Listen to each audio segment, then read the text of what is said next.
1 year ago today, the small, strong town of West was forever changed. 15 lives were lost the night of the West fertilizer plant explosion.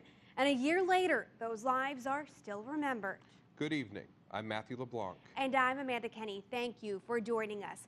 Tonight, the people of West will come together for a special ceremony. And as KAGS HD News reporter Ashley Allen shows us how they'll be honoring the lives that were lost while looking forward to the future.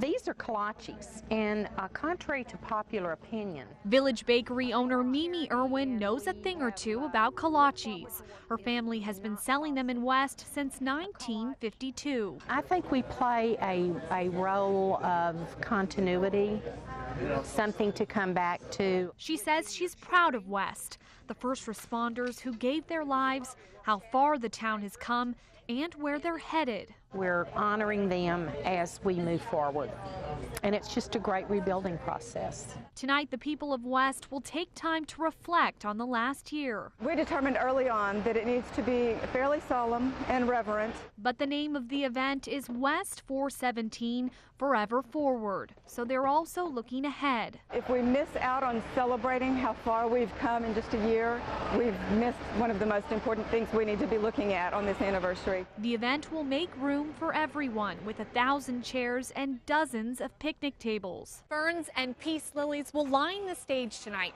along with 600 candles made by middle school students right here in West. Mayor Tommy Mushka is still working on his speech, but he says it'll follow the theme of moving forward. We've made great strides in our building, and we still have a long way to go. I said from the very beginning it's a marathon, not a sprint. And Mimi Irwin will be there with the community just as she's always been. Looking forward to the beauty of what is going to happen tonight and the honor that will be given to those who are no longer with us. No longer with us, but never forgotten. Ashley Allen, KAGS HD News. The event starts tonight at 7:15 at the West Fair and Rodeo Grounds. It will include a minute of silence at 7:51. That's the exact time that the explosion happened 1 year ago.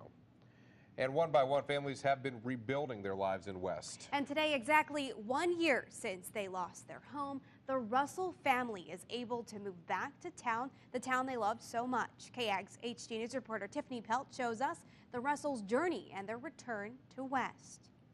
A lot of nights I can't lay down in bed without hearing it or seeing it, thinking about it. Rick Russell had just stepped out of his office and walked outside with his wife to see what was going on. We just hit the ground right next to the pool and just covered up. We got up and looked at our house and it was just, tore all to pieces. In just seconds, the home they built their family in, the walls that held their memories, was gone. I couldn't believe it. I mean, I had been in that house since I was a baby, and just seeing it in kind of destruction was just horrible. And while the Russells knew they could no longer go home, they were still thankful to have each other. We lost stuff. That's what we lost, stuff. I mean, they lost loved ones, dads. I mean, I can't imagine. And now on the 1 year anniversary of the West explosion, and just a block down from where their home was destroyed, the Russell family is able to move into their new home today. Love this town, and it's home, so being able to start moving stuff into this house and know that we won't be driving anywhere else to go home, we'll be driving here, it means the world. It's been a year of pain, a year of lessons and learning to not take things for granted, and a year of rebuilding. And while they can never change the past, I'd take my other house back and go back to where it was the 16th in a heartbeat. The Russells continue to hold on to those memories while making new ones in the next place they'll call home.